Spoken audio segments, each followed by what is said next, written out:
Good morning dear student. आज का हमारा टॉपिक है design of footing. Design of footing में हमने यहाँ पर आज जो फुटिंग दी है वो है आइसोलेटेड फुटिंग। तो फुटिंग का जो है सभी कुछ हमें IS 456 पेज नंबर 63 पर सभी कुछ दिया हुआ, सारे क्राइटेरिया दिए हुए हैं।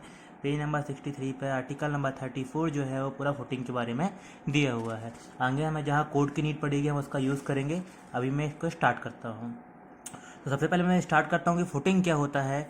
It is the lowest load bearing part of a building. Building का ऐसा लोवेस्ट पार्ट जो कि सारा का सारा लोड बेयर करता है उसे हम क्या बोलते हैं, फुटिंग या फाउंडेशन बोलते हैं। It is taking the load from the column and transfer to the soil. Column से लोड लेकर किसको ट्रांसफर करता है, ये सॉइल को ट्रांसफर करता है। इसके बाद मैं बात करता हूँ आइसोलेटेड फुटिंग की। तो आइसोलेटेड फुटिंग कितनी होती है, एक तो प्लेन फुटिंग। प्लेन फुटिंग जो होगी वो होगी रेक्टेंगुलर और सर्कुलर दोनों ही शेप में हो सकती है। हम यहाँ पे कोई भी एक शेप लेके चलेंगे। यहाँ पर अब क्या प्लेन फुटिंग टाइप होता है इसका। सेकंड है हमारा क्या, स्लोप्ड फुटिंग। स्लोप्ड फुटिंग मतलब क्या है, जब इसका शेप कैसा होता है, इस तरीके से स्लोप फॉर्म में होता है तो इसे हम क्या बोलते हैं, स्लोप्ड फुटिंग बोलते हैं। इसके बाद थर्ड आती है स्टेप्ड फुटिंग। जब क्या है हमारा जो स्टेप यहाँ पर क्रिएट होता है, स्टेप तैयार होता है तो इस टाइप की हम फुटिंग को क्या बोलते हैं, स्टेप्ड फुटिंग बोलते हैं। इन तीनों को मैं डायग्राम के थ्रू बनाया है। मैंने यहाँ प्लेन फुटिंग में रेक्टेंगुलर फुटिंग को बनाया है। तो यहाँ पर इसका ये सेक्शन दिख रहा है, ये इसका प्लान दिख रहा है। ये कॉलम है, कॉलम के नीचे क्या किया है हमने, एक फ्लैट स्लैब डाला है। तो ये फ्लैट स्लैब है, इसको हम बोलते हैं प्लेन फुटिंग। जब इसी फ्लैट स्लैब को क्या करते हैं हम, यहाँ से हमने क्या कर दिया, इसको एक इंक्लिनेशन पर तैयार कर दी। इंक्लिनेशन पर तैयार कर दी, इस तरीके की फुटिंग को हम क्या बोलते हैं, स्लोप फुटिंग बोलते हैं। थर्ड होता है हमारा स्टेप फुटिंग। हमने स्लोप में किया है, इसको इस स्टेप फॉर्म में बना दिया तो इसको हम बोलते हैं स्टेप्ड फुटिंग।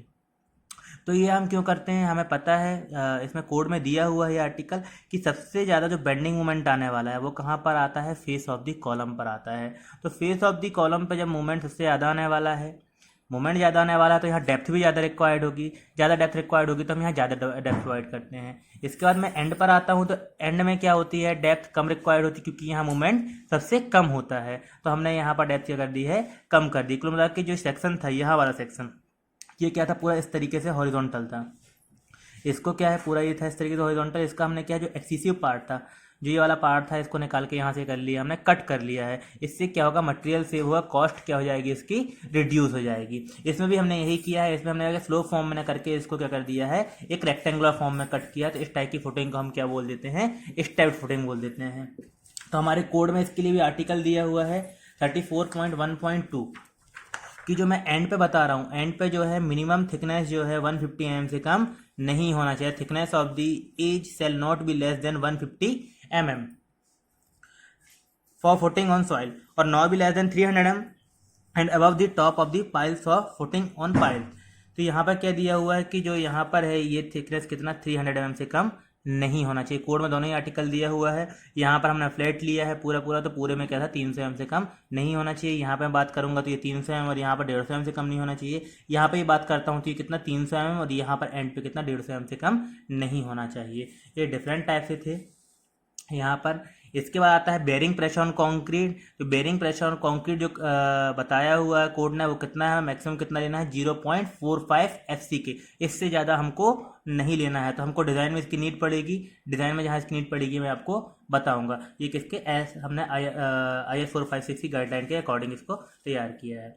इसके बाद नेक्स्ट आता है हमारा procedure for design of isolated footing. Next हमारा आएगा क्या, इसमें procedure for design of isolated footing. इसमें जो मैं टाइप ले रहा हूँ, सबसे फर्स्ट टाइप ले रहा हूँ, सबसे पहले जो मैंने यहाँ आपको बताया है प्लेन फुटिंग का टाइप ले रहा हूँ। प्लेन फुटिंग यहाँ पर क्या होता है, इसका थिकनेस पूरे में कैसा रहता है, यूनिफॉर्म रहता है। तो मैंने इसका टाइप लिया है। सबसे पहले गिवन की बात करता हूँ। तो गिवन में मुझे क्वेश्चन में क्या क्या गिवन रहता है, क्वेश्चन में नॉर्मली मुझे गिवन रहता है लोड।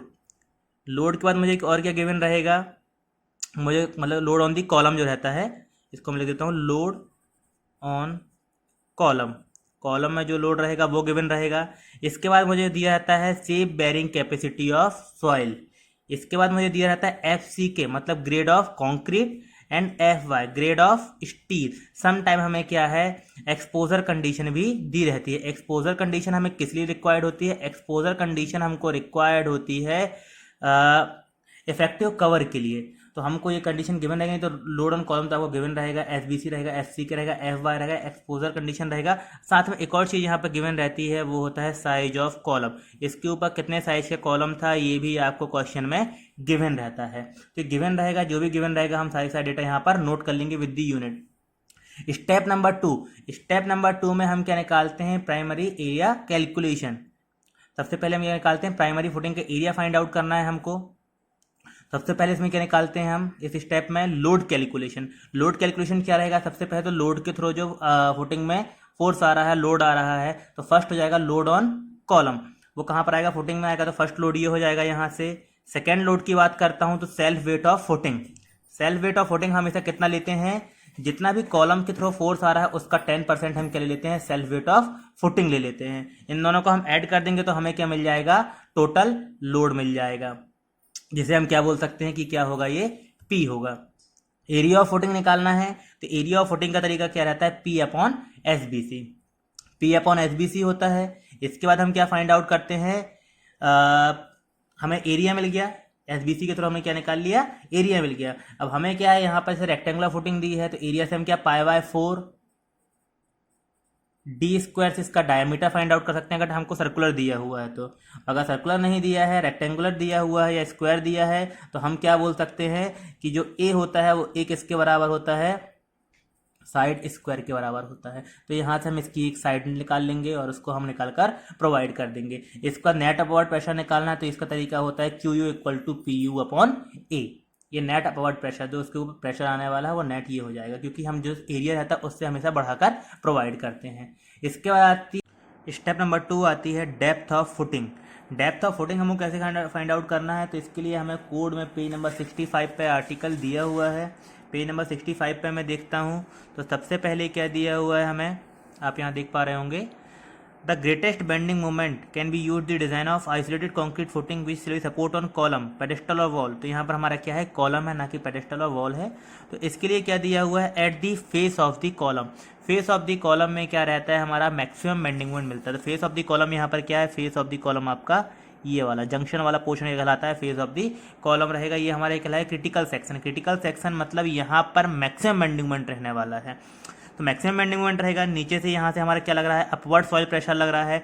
अपवर्ड सॉइल प्रेशर किस फॉर्म में होता है, यूडीएल के फॉर्म में होता है। तो इस यूडीएल का मैं इस पॉइंट के आउट क्या कर लूँगा, मोमेंट कैलकुलेट कर लूँगा। तो मुझे क्या मिल जाएगा, यहाँ पर मोमेंट मिल जाएगा। इस मोमेंट भी कर लूँगा मैं, फैक्टर्ड कर देता हूँ 1.5 का मल्टीप्लाई करके। इसके बाद मैं इससे डेप्थ निकाल लूँगा। डेप्थ कैसे निकालेंगे हम, डेप्थ के लिए हमने जो पहले स्लैब में फॉर्मूला यूज़ किया था √MU upon RU into B, वही फॉर्मूला यूज़ करने वाला हूँ। RU का जो क्राइटेरिया वहाँ था वही यहीं रहेगा।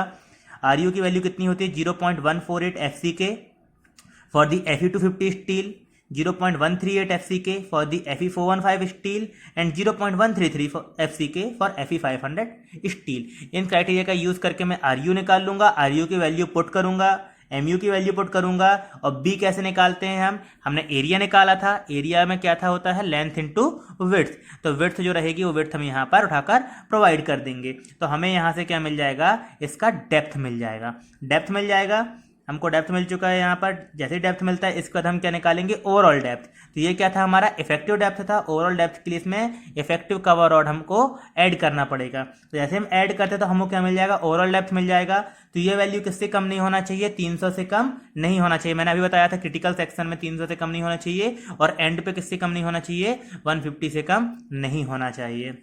बात करता हूँ मैं कवर की, तो जो क्लियर कवर होता है वो कितना होता है, इसके लिए 60 mm होता है। याद रखिएगा कितना होता है, 60 mm होता है। इफेक्टिव कवर निकालने के लिए इसमें क्या है, 5 + 5/2 और हम ऐड करते हैं। 5 + 5/2 हम क्यों ऐड करते हैं, क्योंकि जो इसमें रेनफोर्समेंट डाली जाती है वो दोनों ही डायरेक्शन में क्या रहती है, हमारी मेन रेनफोर्समेंट रहती है।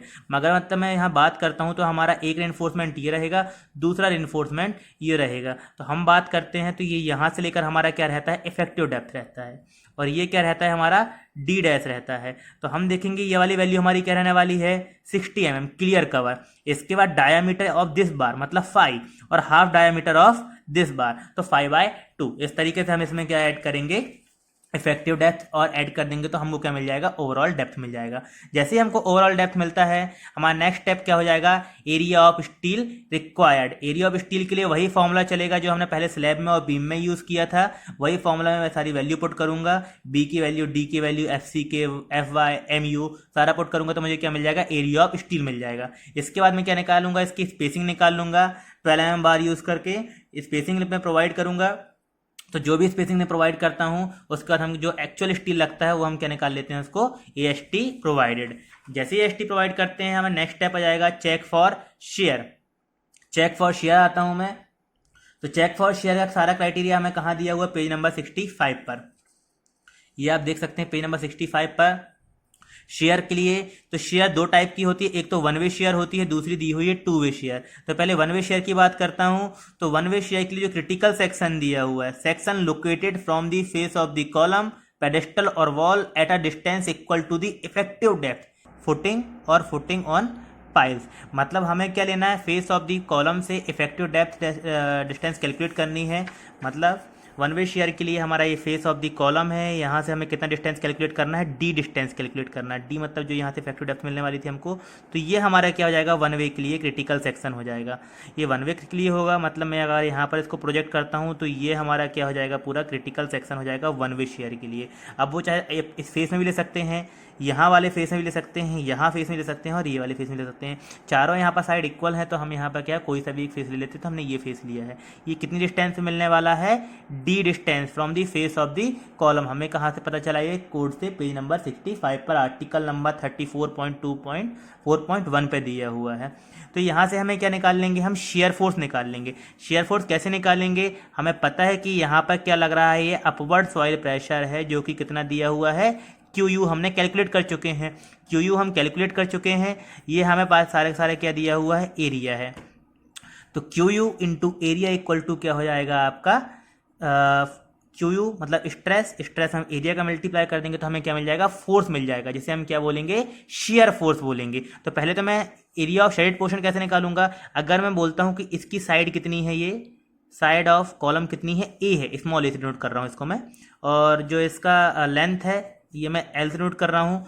तो जो ये डिस्टेंस होगी, ये डिस्टेंस कितनी होगी, तो इसको मैं कैसे करूँगा, पहले मैं एल से ए को माइनस कर देता हूँ और डिवाइड बाई 2 कर देता हूँ, तो मुझे क्या मिल जाएगा, ये आपका ये वाला डिस्टेंस मिल जाएगा। मतलब अगर मैं L minus A divide by 2 करता हूँ तो मुझे कौन सा डिस्टेंस मिलेगा, ये वाला डिस्टेंस मिलेगा। इससे मैं डी और माइनस कर देता हूँ तो मुझे क्या मिल जाएगा, ये वाला लेंथ मिल जाएगा आपका। तो ये कितना रहने वाला है, वी यू मुझे शेयर फोर्स मिलने वाला, तो Q U into shaded area, Q U into shaded area. तो शेडेड एरिया हम कैसे कैलकुलेट करेंगे, तो क्यू यू रहने वाला है। शेडेड एरिया में मैं लेंथ की बात करता हूँ, तो लेंथ कितना हो जाएगा, ये लेंथ कैसे निकालेंगे हम, तो ये हो जाएगा आपका L minus A divided by 2, और इससे और क्या माइनस करना है हमको, डी और माइनस करना। तो हमको क्या मिल जाएगा, ये शेडेड एरिया की लेंथ मिल जाएगी। इसमें मैं विड्थ का मल्टीप्लाई कर दूंगा तो ये क्या हो जाएगा, इसका एरिया हो जाएगा। तो हमें क्या मिल जाएगा, इसका वी यू मिल जाएगा। इसके बाद हमें क्या निकालना है, स्ट्रेस निकालना है। स्ट्रेस मतलब जो स्ट्रेस यहाँ पर आने वाली है इसमें, तो ये स्ट्रेस कैसे निकालेंगे हम, मतलब जो रजिस्ट करेगा, रजिस्ट कौन सा पोर्शन करने वाला है, ये वाला पोर्शन इससे करेगा, रजिस्ट करेगा। तो बात करता हूँ मैं, तो ये हो जाएगा आपका वी यू अपॉन, फॉर्मूला ध्यान दीजिएगा, फॉर्मूला आपको बार बार रिक्वायर्ड पड़ेगा। ये लेंथ कितनी रहने वाली है हमारे पास में, बी रहने वाली है, और ये डेप्थ कितनी रहने वाली है, कैपिटल डी। तो V U upon B into D क्या हो जाता है, स्ट्रेस हो जाएगा, रजिस्टिव स्ट्रेस हो जाएगा, जो कि क्या है, टाउ वी कहलाता है। ये वैल्यू किससे कम होना चाहिए, टाउ सी से कम होना चाहिए, जो हमने बीम में यूज़ किया था पेज नंबर 72 से। तो ये हम ये चेक कर लेंगे वहाँ पर जाके, और ये सेफ रहना चाहिए यहाँ पर। इसके बाद आता है टू वे शेयर। तो टू वे शेयर का आप देखेंगे, टू वे शेयर के लिए क्या है, आर्टिकल ये दिया हुआ है, जो कहाँ पर हमको रिफर कर दिया, 31.6। 31.6 में जाता हूँ, 31.6 हमें कहाँ पर दिया हुआ है, 31.6 हमें ये दिया हुआ है कहाँ पर, पेज नंबर 57 पे। पेज नंबर 57 पे दिया, क्रिटिकल सेक्शन कहाँ पर मिलता है हमको, eight a distance d/2 from the periphery, from the periphery of the column. मतलब सारी कॉलम की जितनी पेरीफेरी है उससे कितनी डिस्टेंस पर रहता है, d/2 डिस्टेंस पर रहता है। मतलब टू वे शेयर के लिए जो हमारा क्रिटिकल सेक्शन रहेगा वो फेस ऑफ द कॉलम से कितना रहेगा, d/2 डिस्टेंस पर रहेगा। तो ये d/2 डिस्टेंस क्या बोला, पेरीफेरी पे बोला है ये, तो पूरी पेरीफेरी में मैं ये d/2 डिस्टेंस पे क्या बना दूंगा, इसका ये क्रिटिकल सेक्शन बना दूंगा। तो ये d/2 डिस्टेंस हो जाएगा और ये वाला डिस्टेंस भी कितना हो जाएगा d/2, इस तरफ वाला डिस्टेंस भी कितना हो जाएगा d/2 और ये क्या हो जाएगा d/2। तो ये क्या होता है, टू वे शेयर कहलाता है, इसको हम पंचिंग शेयर भी बोलते हैं। तो यहाँ पर हमारा रेजिस्टिव एरिया कौन कौन सा हो जाता है, ये आपका क्या हो जाएगा, शेडेड पोर्शन हो जाएगा। ये तो क्या होगा आपका शेडेड पोर्शन, जिसके कारण क्या है यहाँ पर स्ट्रेस, इसको अपवर्ड प्रेशर कैसा आएगा, इस क्यू के कारण कैसा आएगा, अपवर्ड आएगा, ठीक है। और ये क्या हो जाएगा, पंचिंग फोर्स के कारण कॉलम के साथ कैसा जाएगा, डाउनवर्ड आएगा, रेस्ट ऑफ कैसा आएगा, अपवर्ड आएगा। तो इसको हमें कैलकुलेट करना रहता है। तो रेजिस्टिव एरिया कहाँ पे मिलेगा आपको, जो इसका ये पोर्शन है क्रिटिकल सेक्शन वाला, ये क्या जाएगा आपका रेजिस्टिव, और बाकी हम पंचिंग फोर्स कैलकुलेट कर लेते हैं इसमें। तो पंचिंग फोर्स कैलकुलेट करने का तरीका क्या रहेगा, Q U into shaded area. तो क्यू यू शेडेड एरिया कितना रहने वाला है, ये ओवरऑल डिस्टेंस कितना है, अगर मैं बोलता हूँ एल, ये कितना है बी। अगर मुझे ये पूरा शेडेड एरिया का पोर्शन निकालना तो कैसे निकालूंगा मैं एल इंटू बी करूंगा तो होल सेक्शन हो जाएगा, उससे मैं क्या है ये वाले साइड का क्या कर दूंगा, माइनस कर दूंगा। तो हमें क्या मिल जाएगा, इसका एरिया मिल जाएगा शेडेड एरिया। तो मैं देखता हूँ ये लेंथ कितनी है, अगर इसकी कॉलम की साइड कितनी है, ए है, तो ये ए प्लस डी होगी, और ये भी कितनी होगी, ए प्लस डी ही होगी।